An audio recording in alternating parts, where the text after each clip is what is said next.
Dumating na nga pala yung Sintra board na nabili namin.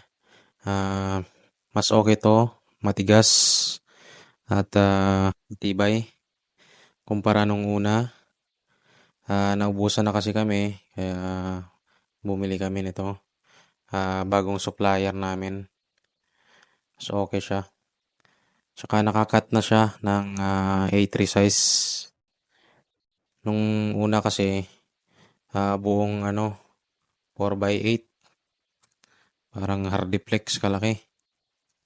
Ito naka-cut na siya ng A3, ayan, sukat natin. Medyo malaki siya ng konti para just in case na magkamali, may ano, pasobra pa sila. Ayan. Ngayon i-compare natin yung, unang Sintra tsaka yung ngayon. Ito yung ngayon na pisilin natin. Ayan, matigas siya. Hindi siya lumulubog. Kumpara nitong, una, ito yung mga sobra-sobra. Ayan, pinisil ko. Ano, lumulubog siya ng konti, ano. Pero okay rin naman tong unang Sintra, guys. Hindi naman kailangan pisilin, tsaka isasabit naman yan sa wall. At tsaka magaan pa siya. Ito, bagong Sintra board na tong gamit namin dito.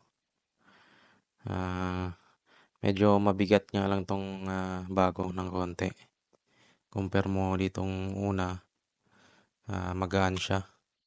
Pero okay rin naman tong ano, naunang Sintra. Magaan siya at tsaka madaling ikat.